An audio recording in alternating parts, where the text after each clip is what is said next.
Jaehyun said to Amara, I will make you ache for me so slowly, you'll beg to be mine in every lifetime.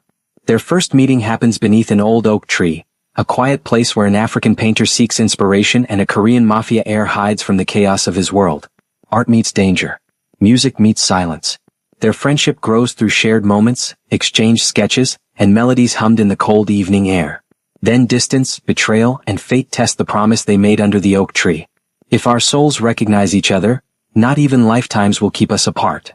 The sky looked bruised with soft purple clouds when Amara arrived at the hilltop. Evening was approaching, but golden sunlight still filtered through the branches of the old oak tree, painting warm patterns on the ground. This tree had become her refuge, a place where the world stopped spinning long enough for her to breathe, to imagine, to create. She laid out her sketchbook, pencils arranged neatly beside her. Her fingers were stained with traces of charcoal from earlier drawings, but she didn't mind. It made her feel alive. She was halfway through outlining the curve of a woman's face when she felt the air shift, like someone had stepped into her quiet bubble. Footsteps. Calm. Heavy. Controlled. She lifted her head. A man emerged from the shadows of the hill slope, dressed in a long black trench coat that shouldn't have looked so dramatic under the soft evening sun. Yet somehow it did. His posture was rigid, shoulders straight, chin slightly tilted downward as if he rarely let anyone read his emotions. But Amara's gaze locked instantly on his eyes. Sharp, dark, beautiful, and quietly haunted. He wasn't someone who blended into places. He stood out the way a whisper stands out in a silent room. He paused when he noticed her watching him. For a moment neither of them spoke. Only the wind moved, rustling through the dry grass. Finally he said in a low, controlled voice, You draw. Not a question. An observation. Amara gave a gentle smile. Is it that obvious? His gaze flicked to the open sketchbook. You draw silence, he murmured. The comment caught her off guard. People usually said she drew beauty, or sadness, or life. But silence? She tilted her head. What does that mean to you? A strange vulnerability passed through his features, just for a second, before he came closer and sat on the grass beside her, leaving a respectful distance, yet close enough that she could feel the presence of him, warm and unsettling. He leaned his head back against the thick bark of the oak tree and closed his eyes. It means, he said softly, that your artwork feels like breathing, like the kind of peace that shouldn't exist in my world. She studied him quietly. The cut of his jaw, the tension in his shoulders, the way his hands stayed still, folded in his lap as though he was restraining something inside himself. You talk like someone carrying a lot, she said gently. His lips twitched, not quite a smile but close. And you talk like someone who sees too much, he replied. A comfortable silence stretched between them. The light softened around them as the sun lowered, casting warm shadows across his sharp features. He didn't speak again, but he didn't leave either. Instead, he watched her draw, not awkwardly, not distractedly, but with a level of focus that felt strangely intimate. After a while he asked, May I see? She turned the sketchbook toward him. He studied her work intently. When he reached the unfinished portrait of the woman under the tree, he paused. She looks free, he said. She's supposed to, Amara replied. He exhaled, a slow, thoughtful breath. Freedom, he murmured, is a luxury I've only ever watched from a distance. The heaviness in his tone made her chest tighten. Before she could respond, wind swept through the branches above them, sending leaves fluttering. He reached forward instinctively, and a single leaf landed in his hand. He stared at it, then looked at her again. You don't ask for my name, he noted quietly. I figured you'd tell me when you're ready, she answered simply. Something softened in his eyes. Something warm. Something she didn't understand yet. He lifted the fallen leaf and placed it gently on her sketchbook page. Draw this moment, he said. Why? She whispered. Because I want to remember what peace felt like, even if it's only for today. Amara froze. Something told her he wasn't exaggerating. This man carried storms in his silence.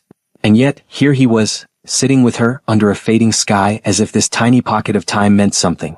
She started drawing again. He watched. And somewhere between the strokes of her pencil and the quiet rhythm of the wind, their worlds, two entirely different universes, brushed against each other. Not touching. Not fully connected. Just aware. And that alone changed everything. The next morning, Amara wasn't sure if she imagined him, the stranger with the quiet storm in his eyes. But when she arrived at the oak tree, he was already there, back pressed against the trunk, hands in his coat pockets, eyes closed as if listening to something only he could hear. He opened his eyes the moment she stepped closer. You came back, he said. You came early, she replied. He didn't answer, but the corner of his mouth lifted just enough to warm the cold morning air. Amara sat down beside him, pulling out her sketchbook. She wanted to ask who he was, why he returned, what pulled him back to this hill, but something told her he would tell her in his own time. Instead, she asked, "Do you always appear and disappear like smoke?" His eyes softened, amused but also a little surprised that she was bold enough to tease him. "I don't disappear," he said carefully. I move around a lot." "A mysterious answer," she murmured. "A safe one," he corrected. She didn't push further. The sketchbook and the music. As she sketched, she noticed he was humming under his breath, the same melody as yesterday. Soft, lingering notes that carried emotion she couldn't name. "You're a musician?" she asked, glancing at him. He hesitated, the kind of pause filled with thoughts he wasn't ready to share. "I play," he said simply. "That's not an answer." Again that tiny almost smile. "It's the only one you get for now." So she kept drawing. And he kept humming. Their silences weren't awkward. They were full of presence, awareness, something unnamed brewing between them. When she finished sketching a new portrait, one inspired by his profile, he leaned closer. "May I see?" She handed him the sketchbook. The moment his eyes landed on the portrait, something in his expression changed. The softness in his gaze turned warmer, deeper, more fragile. "You draw people the way they wish they looked inside," he said. She laughed gently. "Is that your way of saying I made you look nicer?" "No," he replied. "It's my way of saying you see more than most people notice." A silence followed, but this one felt charged like the air before rain. "His name." She closed the sketchbook. "So, are you finally going to tell me your name?" He was quiet for a long moment, as if choosing to tell her might cost him something. "Jae-hyun." He finally said it softly, not like a fact but like a confession. "Jae-hyun," she repeated, letting the syllables roll off her tongue. The way his eyes sharpened told her he liked the sound of his name in her voice. "And you?" he asked. "Amara." He nodded once, slowly, as if the name settled somewhere deep inside him. "Beautiful," he murmured. She felt her breath catch. He wasn't flirting. He said it like an observation, a truth. Like her name mattered to him in a way he couldn't explain. The first hint of danger. A tall shadow fell over them. Amara turned, but Jae-hyun reacted faster. He straightened, shoulders tense, eyes instantly cold. A man in a dark suit stood at the top of the hill, scanning the area. Another stood behind him, speaking urgently into an earpiece. "They're looking for someone," Amara whispered. "No," Jae-hyun answered quietly. "They're looking for me." Her heart stilled. He stood up in one swift motion. The warmth he shared with her seconds earlier vanished, replaced by sharp edges and guarded instincts. "I have to go," he said. "Are you in trouble?" she asked. He didn't lie. He didn't hide. He just looked at her with that same storm hidden behind his eyes. "My life is complicated." "Complicated how?" she pressed gently. He swallowed, the tiniest movement but full of unspoken history. "I'll tell you someday." She didn't know why she believed him, but she did. He took a step back toward the slope. "Jae-hyun," she called before he could leave. He turned. "Will you come back?" she asked. He stared at her, really stared, like the answer mattered more than she realized. "I shouldn't," he said. "But will you?" A long silence. A long heartbeat. Finally. "Yes." Then he walked away, disappearing into the shadows as the suited men followed discreetly behind him. Amara sat back down under the oak tree, heart pounding. She didn't know who Jae-hyun really was. She didn't know what world he came from. But she knew this. He wasn't just a stranger anymore. He was the beginning of something her soul had recognized before her mind could name it. The next few weeks felt like a secret rhythm only two people knew how to dance to. Every day, sometimes morning, sometimes late afternoon, Jae-hyun returned to the oak tree. Always silent at first. Always watching her with those eyes that held too many stories. Always carrying a presence that made the world quiet around them. Amara never asked where he came from. He never told her why he left in a hurry several times. But somehow, none of that mattered. Under the oak tree they existed outside the rules of his reality. The day everything shifted.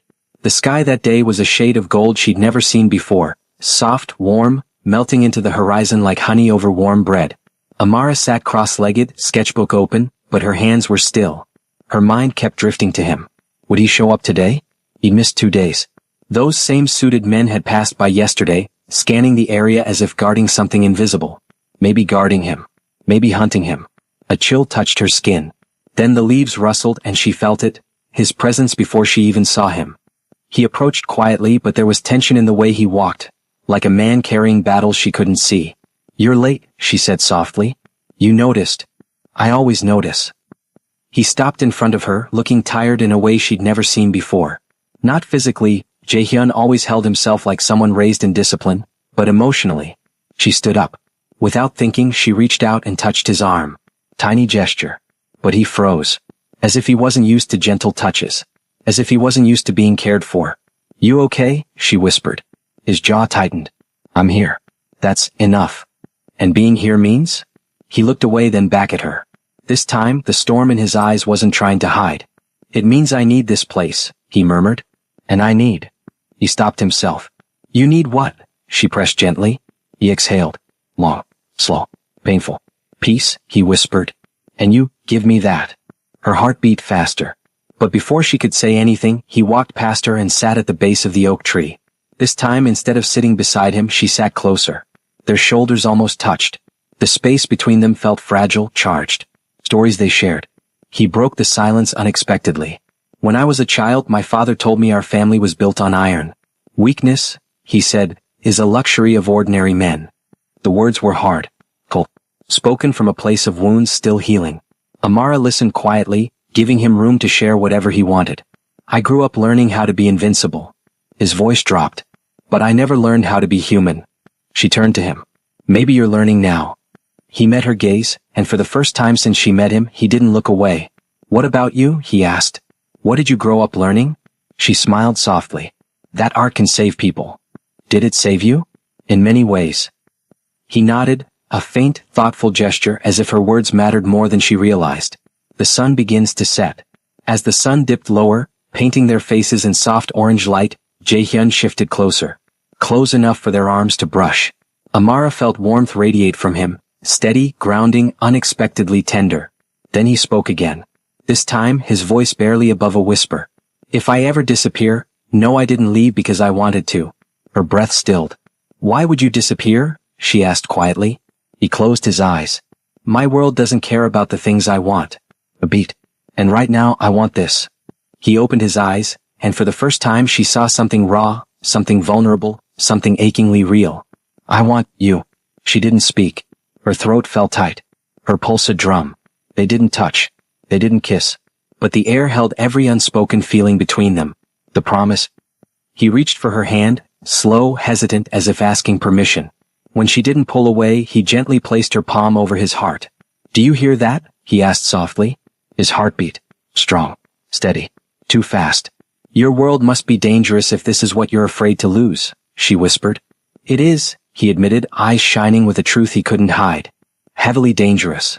Then why come here? Why keep choosing this place? Choosing me? His fingers tightened slightly around her hand. Because this, he said, looking at her like she was the first piece of light he'd ever seen, is the only part of my life that feels real. The wind picked up, swirling golden leaves around them. Promise me something, he whispered. What? That if distance ever comes between us, you'll wait. Her chest ached. Only if you promise to find me again. He nodded once. Firm. Fiercely. I promise, he said. The sun finally slipped below the horizon, leaving only soft twilight around them.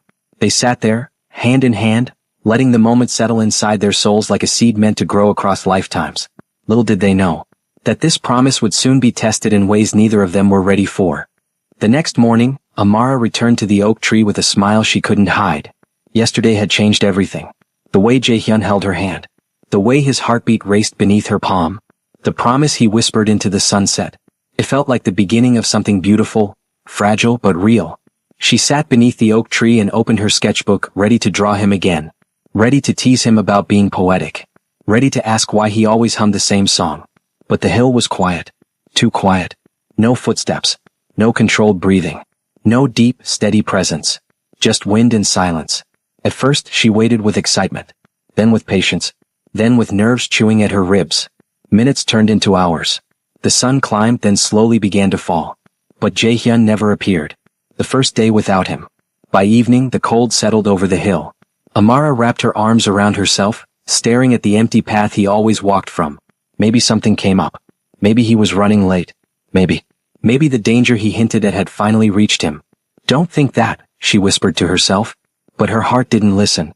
She gathered her things slowly and walked home, glancing back over her shoulder every few seconds, hoping, praying, to see a tall figure in a black coat approaching with an apology on his lips.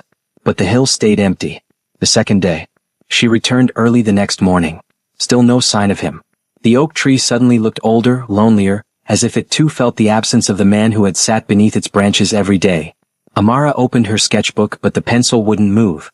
Her hands wouldn't obey her mind. Everything reminded her of him. The way the wind rustled the leaves. He always paused to listen. The way sunlight filtered through branches. He always stepped into the patches of light without even realizing. The way her heartbeat sped when shadows shifted, expecting to see him emerging from them. Her chest tightened painfully. Yesterday's warmth now felt like a cruel memory. The third day, the suited men returned. She arrived and froze. Two men in suits stood near the oak tree, murmuring into earpieces. Another scanned the hill with intense focus. Her pulse quickened. These were the same men she saw weeks ago. The same ones Jae-hyun said were his world. She approached cautiously. One of them noticed her and stiffened. "Miss," he said politely but firmly, "this area is unsafe. Please leave." "I sit here every day," she replied. "I'm waiting for someone." The man exchanged a glance with his partner. A silent message passed between them, a warning, a secret, a truth.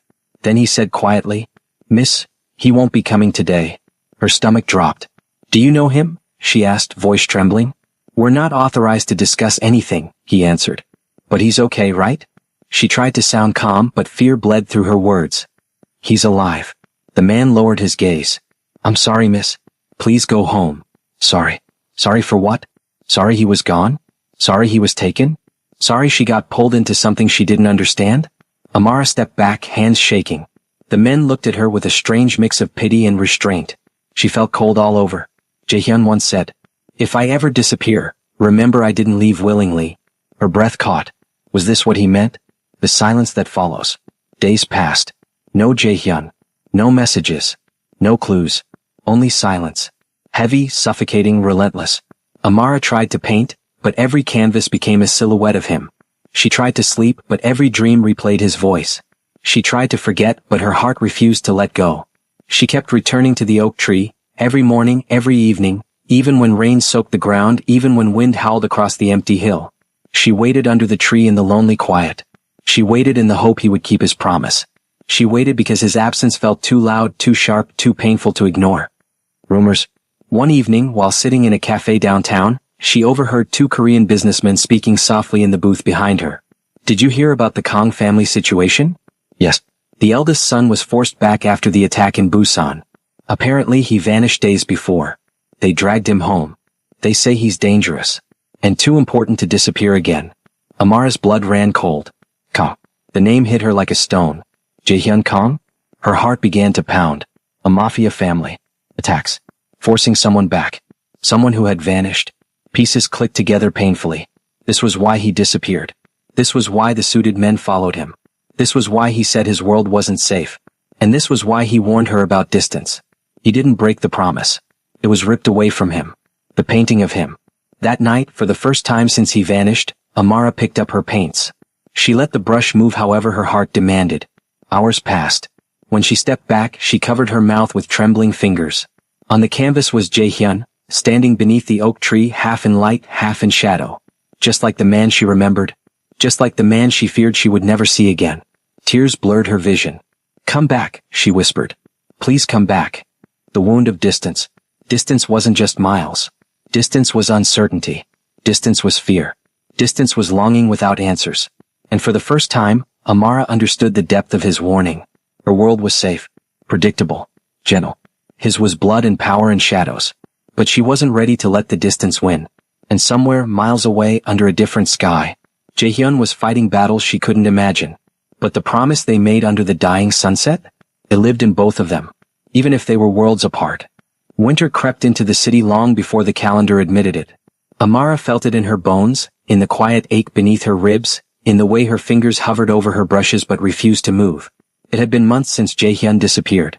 The oak tree still stood where it always did, steady and loyal, but Amara felt like a ghost haunting it.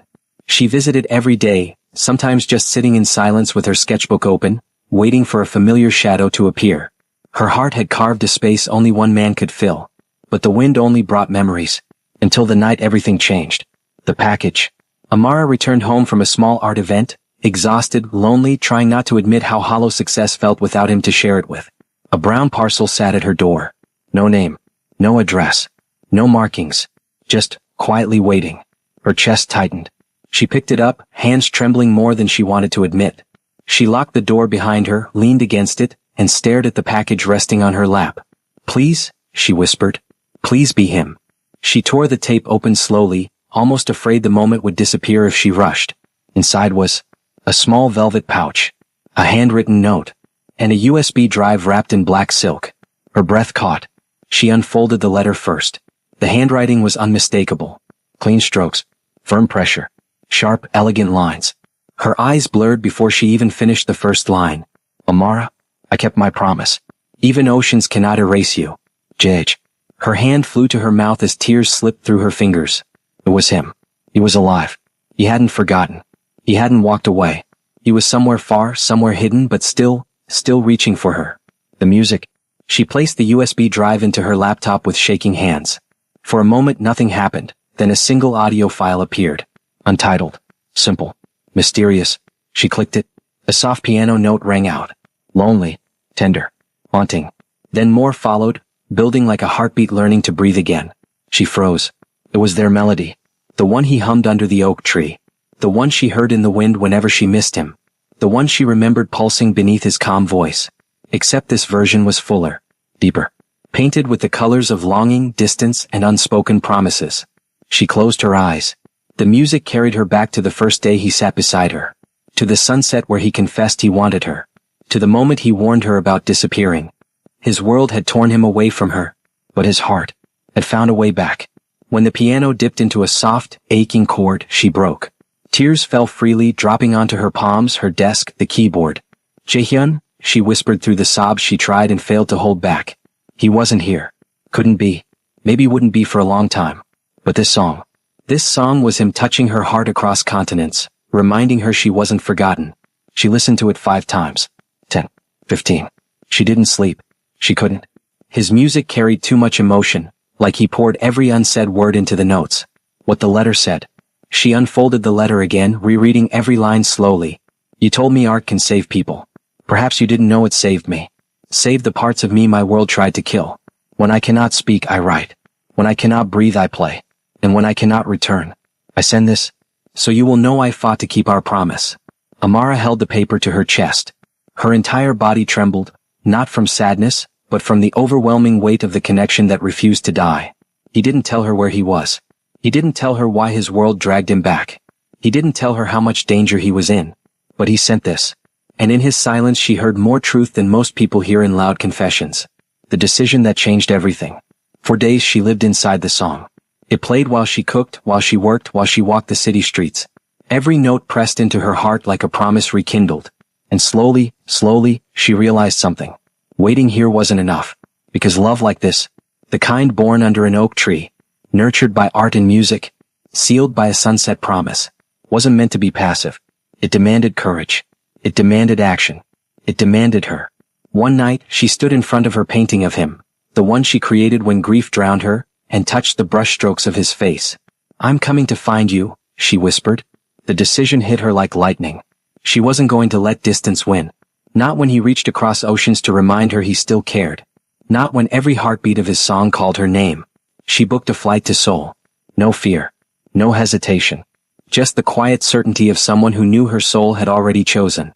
The velvet pouch. Just before packing, she remembered the small velvet pouch inside the parcel. She opened it carefully. Inside was a necklace. Simple, silver, elegant, but unmistakably symbolic. A small pendant shaped like an oak leaf. Her breath caught. He remembered everything. Their tree. Their meeting. Their promise.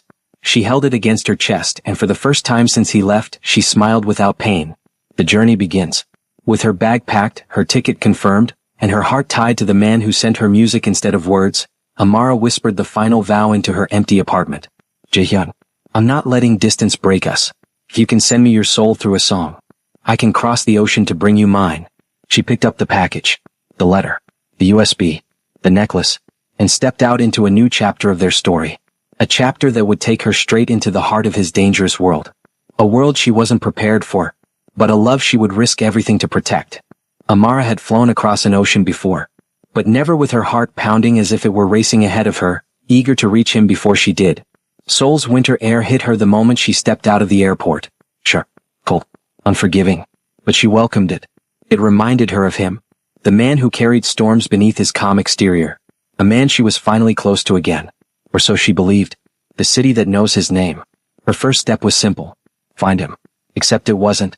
Every person she asked stiffened at the mention of his name. Every taxi driver avoided eye contact. Every alley whispered danger. When she showed a sketch she had drawn of him, sharp jaw, dark eyes, the shadowed intensity only she had captured, people reacted in two ways, fear or silence. It didn't take long for her to understand why. Jaehyun wasn't just in a dangerous world. He ruled part of it. And the deeper she walked into the city, the more she saw it. The shadow of a man who lived between honor and brutality, between loyalty and blood, between love and the world that stole him away. The piano shop. On her third day of searching, she found a small music shop tucked between two massive buildings. A place that felt impossibly out of time. Warm light, soft melodies, and a grand piano placed in the center like a shrine. She stepped in cautiously. An elderly man polishing the keys paused and peered at her. You traveled very far, he said slowly, accent gentle but knowing. And you carry both hope and sorrow. Amara froze. She didn't speak. Didn't need to. The old man studied her as though he had been expecting her. You know him, she whispered. He nodded once. Her throat tightened. Please, I need to find him. The old man looked at the piano, then back at her. He comes here when he cannot breathe in his own world. When his soul grows heavy. Pause. He plays the melody of someone he misses. Her heart lurched. The melody. Their melody. What happened to him? A long sigh left the man's chest. He is a war child. With the people outside. But more with himself. Her fingers clenched. Can you take me to him? The man hesitated, then shook his head. No one can approach him now. Not even the brave. Not even the loyal. Amara wanted to scream. Cry. Beg. Instead, she asked the only question that mattered. Then how do I reach him? The old man pointed to the piano. Play for him. If your hearts are connected, he will come. The song that called the storm. Amara sat at the piano. Her hands trembled above the keys. Not out of fear, but from the overwhelming pressure of the moment. This was the piano Jaehyun touched. This was the place he escaped to. This was the instrument that carried their memories. She closed her eyes, thought of him, his voice, his warmth, his silence, his absence, and then she began to play. Soft, slow, tender. The same notes he sent her through the USB. The same notes that kept her heart alive while he was gone. But she added something new. Her pain, her longing, her promise. Her music filled the shop, spilled into the street, drifted up onto rooftops. Even the city noise seemed to quiet, listening. The old man watched her with widening eyes. And outside, the temperature shifted. The wind changed direction.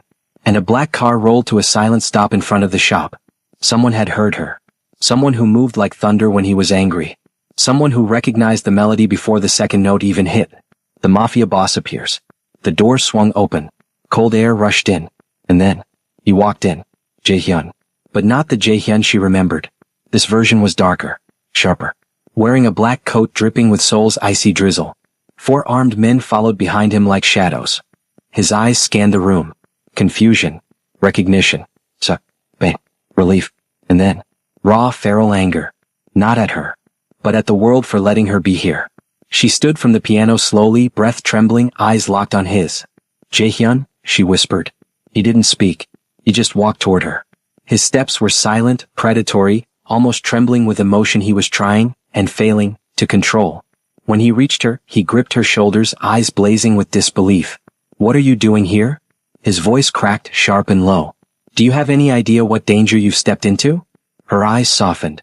I came for you. His jaw tightened. His fingers dug into her arms as if anchoring himself. Amara, I told you distance was the only thing that kept you safe. And I told you a promise doesn't break just because you disappear. His breath hitched. His composure shattered. He closed his eyes for a long moment, forehead nearly touching hers. You shouldn't have come, he whispered. But his voice trembled with the truth he couldn't hide. He was glad she did. Then he added, voice breaking with the warning he couldn't change. I will make you ache for me so slowly, you'll beg to be mine in every lifetime. But I can't protect you from what comes next. She lifted her hand, gently touching his cheek. You don't have to. Just let me stay. Silence. Heavy. Electric. Unbearably intimate. Then, he took her hand. Held it tightly. And for the first time since their oak tree days, he whispered her name like a prayer. Amara. The storm is not done with them. But then, the window shattered. A bullet tore through the air. His men pushed forward. Jaehyun grabbed her, pulling her into his chest, shielding her completely. The calm reunion evaporated into chaos. Gunfire. Shouts. Dark cars screeching outside. He held her so tightly she could barely breathe. Amara, he whispered against her hair, voice fierce and terrified. You stepped into my world. Now you can't leave. And as sirens echoed in the distance, as danger closed around them, as his arms locked around her, Amara realized she hadn't just found him. She had found the war he lived in, and it was now coming for her too. Gunfire echoed through the narrow Seoul street like thunder trapped between steel buildings. Jaehyun didn't hesitate. He lifted Amara into his arms, shielding her completely with his body as his men formed a tight circle around them. Move, he barked. His voice cut through the chaos, commanding, lethal, resolute. Amara felt the vibrations of each word through his chest. Her lungs burned against the intensity of his hold, but she clutched his coat, refusing to let go. He didn't set her down until they were shoved inside the black armored car. The doors slammed shut. Silence, except for his breathing, ragged and furious. He held her shoulders, eyes sweeping over her face. Did they hurt you? No, she whispered. His jaw tightened. He closed his eyes in raw relief, forehead dropping against hers for a brief, trembling second. Then he snapped up again, voice hoarse. Drive. Now. The car lurched forward. The safe house. They traveled for what felt like hours through winding, unfamiliar roads, industrial streets, silent hills, then a remote area where the city lights faded completely. When the car stopped, they entered a secluded house buried behind towering pines. Security cameras. Guards. Silence thick enough to choke on. Inside everything felt cold. Sterile. Like a place where emotions were forbidden. But Jaehyun never let go of her hand. Not once. He led her into a dimly lit room with floor-to-ceiling windows overlooking a frozen lake. Only when the door shut behind them did he turn to her fully. His voice dropped, low and breaking. You shouldn't be here. Amara stepped closer.